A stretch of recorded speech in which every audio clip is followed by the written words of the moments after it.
Selamat siang teman-teman, sahabat sains dimanapun berada. Hari ini saya bersama Bapak Widya Sawitar selaku pembina HJ akan mengadakan podcast spesial ulang tahun Fosca yang ke-13. Nah, tagline Fosca ulang tahun yang ke-13 adalah generasi kolaborasi. Nah, hari ini kita mau podcast bareng sama pembina HJ karena Fosca nggak bisa jauh-jauh dari HJ karena Fosca ada di bawah HJ. Nah, di sebelah saya sudah ada Bapak Widya Sawitar. Selamat siang Pak Widya. Selamat siang. Makasih banyak nih udah mau diganggu waktunya buat Fosca. Nah, apa kabar Pak? Sehat ya Pak? Ya, baik. Alhamdulillah. Nah, kita ganggu waktu sebentar buat wawancara nih Pak. Nah, kita langsung masuk aja ke pertanyaan pertama ya teman-teman. Pak Wid, nah gimana sih dulu sejarah Fosca ada tuh? Sejarah Fosca Iya. dari tukang ngeriung. Ngeriung, tapi lahir aja. Tiba-tiba lahir aja ya? Ya, jadi kebetulan waktu itu banyak yang ya siswa SMA, kemudian juga ada pelatihan di sini dan sebagainya. Sampai akhirnya tercetuslah ide pembentukan Fosca. Yang saya ingat di situ kalau dari senior HJ-nya tuh ada Kak Nurdin ya, Yansah, juga yang aktif di kalangan siswa, khususnya SMA ya. Iya. Ya banyak rembuk, ya akhirnya muncullah istilah Fosca itu, Forum of Scientist Teenager. Iya.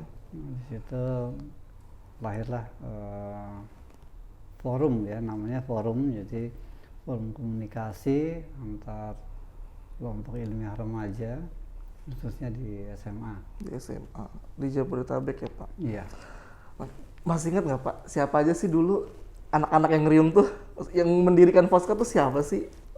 Ya dulu generasi mungkin kita kembali ke tahun 2009 ya. 2009 itu ya kebetulan ada International Year of Astronomy, kemudian ada proyek internasional UR Galileo dalam astronomi juga. Di situ ada juga Olimpiade Astronomi, jadi tahun itu begitu padat dengan keterlibatan siswa-siswa khususnya SMA. Di situ ada generasinya yang mungkin sebut saja Adis, itu ada Tania, ada Indra, ada Desi, dan banyak lagi yang lain yang akhirnya menjadi sebut saja perintis keanggotaan dari Fosca itu. Itu kira-kira di awal. Nah, pada saat awal dibentuknya sendiri, Fosca itu punya visi misi Pak. Apa kira-kira visi misi yang pada saat awal Fosca dibangun? Ya dulu sih simpel aja, bagaimana kita bisa mempunyai forum antar siswa ya, khususnya antar jaringan antar sekolah atau jejaring dari KIR yang waktu itu. Memang saat itu orientasi kita memang masih astronomi, karena memang kemudian ada yang tadi saya sebut UR Galileo itu adalah memperkenalkan dunia astronomi di kalangan siswa. Akhirnya kita ke sekolah-sekolah, murid penyuluhan dan sebagainya. Tapi di satu saat yang bersamaan kita juga meleburkan bidang ilmu yang lain. Jadi dalam kegiatannya memang tidak pure astronomi, tapi juga menyangkut bidang ilmu lain. Oke. Nah, di awal berdiri, di awal terbentuknya Fosca ini Pak, program kerjanya tuh gimana sih Pak? Ya seperti HJ pada awalnya, jadi dulu kita masih namanya forum, berarti emang atas dasar komunikasi antar satu dengan yang lain, mungkin ada pertemuan bareng dan sebagainya, kemudian kontak sana kontak sini dan sebagainya, kemudian nah di situ mungkin lebih terasanya di sini bahwa anggotanya kebanyakan memang aktivis KIR ya. bahkan ketua KIR. Nah akhirnya kita saling melempar tantangan gitu antara sekolah ini menawarkan apa dan sebagainya, yang lain ikut menerima, tapi menerima tanda kutip ya, menerimanya sama sekali tidak pasif. Jadi oke lah, kegiatan A kita lakukan, ada penggagasnya dan sebagainya. Mungkin 10 yang lain oke, kita bisa terima kegiatan itu. Oke-nya bukan sekedar oke terus diam, tapi oke-nya justru malahan mereka tunjukkan dengan aktivitas yang terengginas lah dalam hal merealisasikan gagasan. Dan itu lagi-lagi terbentuk karena memang jejaring komunikasi antara mereka.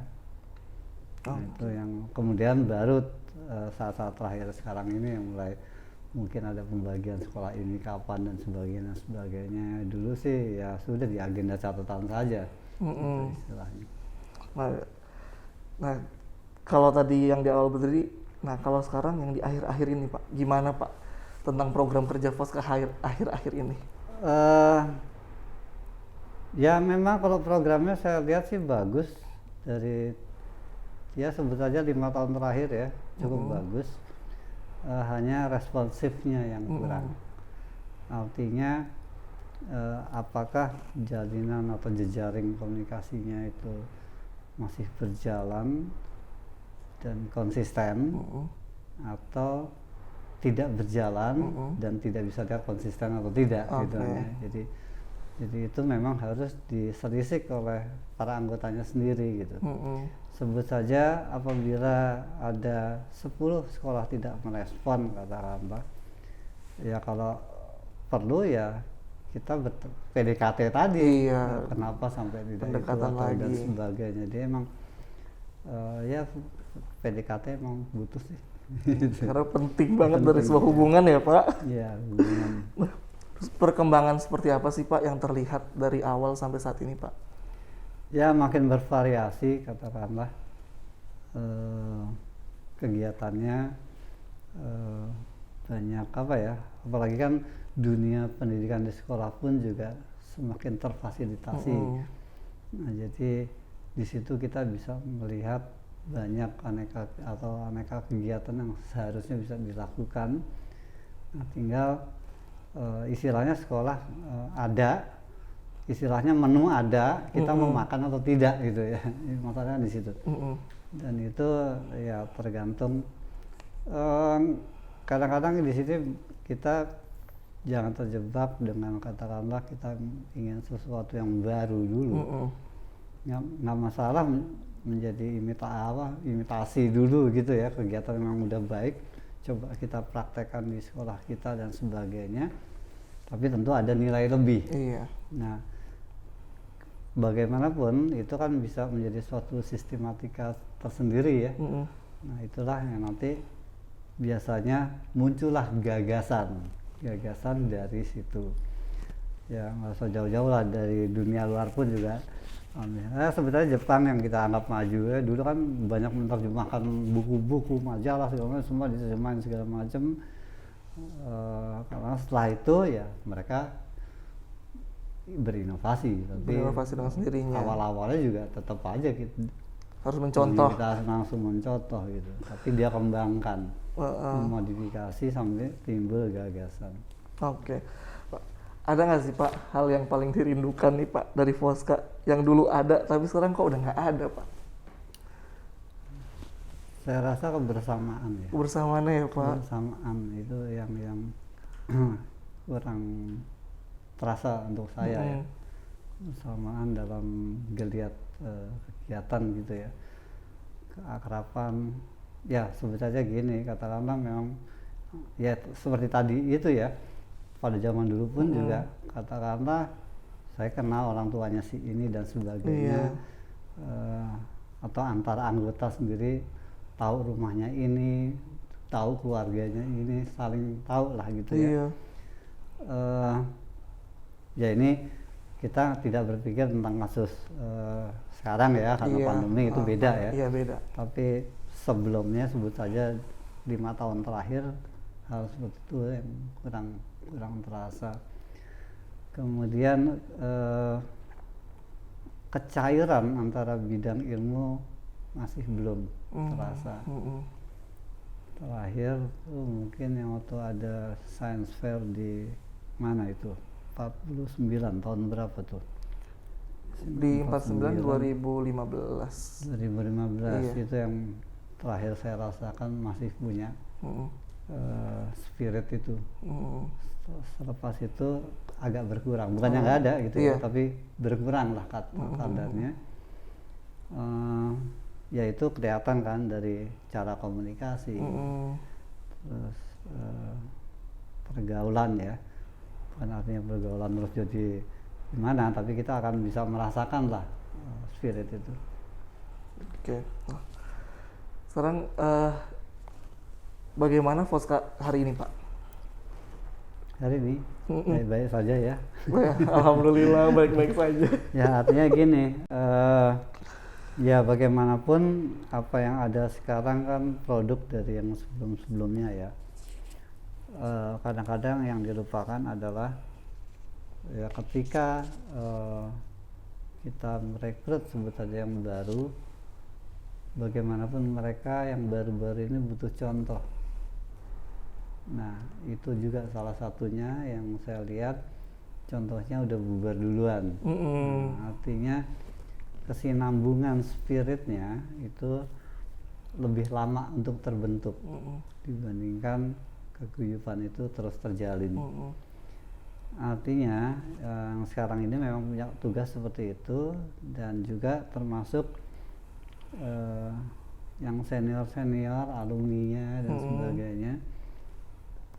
Ya sebenarnya simpel saja, sebut saja kalau dia anggota Fosca adalah setahun 2 tahun sebut saja. Apapun dalihnya 2 tahun dia pernah di sini. Ya artinya ada rentang hidupnya yang saya yakin nggak mungkin dilupa sampai dia nanti dipanggil gitu ya. Bagaimanapun saya pernah tahun segini di sini. Spirit itu dijaga. Jadi istilahnya kalau memang ada sesuatu yang baik ya tularkanlah gitu ya ke adik-adiknya. Bagaimanapun mungkin kalau nanti udah 40 tahun ke anak-anaknya sendiri gitu ya. Artinya spirit-spirit seperti itu yang mungkin harus ditanamkan lebih untuk yang sekarang. PR-nya itu mungkin ketika kita mengadakan suatu kegiatan kita berpikir ya sudahlah, tapi cobalah berkata itu tapi nanti 30 tahun lagi. Nah itu yang harusnya menjadi mindsetnya. Jadi apapun yang kita tinggalkan di sini, kita kasih contoh ke adik-adik katakanlah, itu bekasnya coba kita evaluasi nanti 30 tahun gimana sih hasilnya gitu.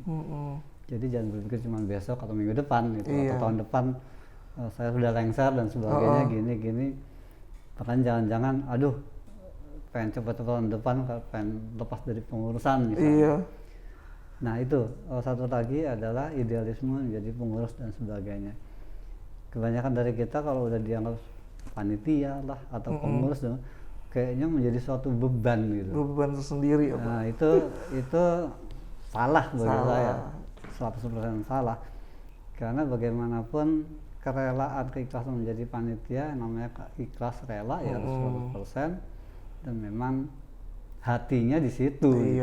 Nah kalau hatinya di situ hobi jadi cair. Ya itu yang kayaknya PR itu yang saya anggap untuk tugas pengurus sekarang ya. Dan lagi-lagi jangan ini jadi beban ya, karena memang itu mengalir gitu. Benar. Gimana kita emang udah cair dengan lingkungan kita, itu yang harus dibawa. Dan bagaimana itu kita pancarkan, istilahnya ya aura kita seberapa sih itu ya. Itu yang harus di share. Ya kata Anda kalau saya senang bahagia sambil duduk sambil ngobrol, ya otomatis kan yang di sekitar juga enak gitu. Dibandingkan kita duduk udah kaku, perut melotot gitu. Orang juga gerah gitu ya, istilahnya seperti itu. Nah Itu yang jadi PR untuk Jadi Fosca PR ya, sekarang. Karena PR Fosca banget. banyak kegiatan ya. Iya, wah, luar biasa. Iya. Oke Pak, terakhir nih Pak, 13 tahun Fosca, tagline-nya generasi kolaborasi. Harapannya buat Fosca? Harus jauh lebih baik Amin. dari yang pernah dicapai. Ya seperti tadi, sebut saja 13 tahun prestasinya seperti apa, itu minimal tidak kurang dari itu, minimal. Dan tentu saja ya tetap bagi anggota-anggotanya, karena memang ini forum komunikasi, apalagi antara KIR, Sekolah Senja Bodetabek, jadi benar-benar menjadi tali ya, tali simpul dan sebagainya yang kalau bisa lebih kuat dari jaring laba-laba. Jaring laba-laba seperti apapun dia punya struktur, sistem tertentu, dan tidak sebarang, dan ada simetrisnya, ada tidak simetrisnya. Kena hujan juga tenang-tenang aja gitu. Jadi betapa kuatnya itu, dan rusak sekalipun tetap orang mengatakan itu sarang laba-laba, bukan jadi sarang yang lain. Iya. Artinya tetap ajak lah seperti itu. Oke. Kasih ucapan ulang tahun Pak buat Fosca. Buat Fosca yang ke-13 ya. Iya. Ya, selamat ulang tahun untuk Fosca. Ulang tahun yang ke-13 ya. Ya udah ya sebenarnya ABG ya sekarang. ABG nih. Ya dengan itu mudah-mudahan ya dengan ABG katanya sangat energik ya. Ya tinggal kita pengen lihat bukti yang nyata dari Fosca. Amin. Itu aja. Oke, baik. Terima kasih Pak Wid sudah mau diganggu waktunya semuanya. Baik teman-teman, itu wawancara saya sama Pak Wid ya. Podcast hari ini dicukupkan. Terima kasih, selamat siang semuanya.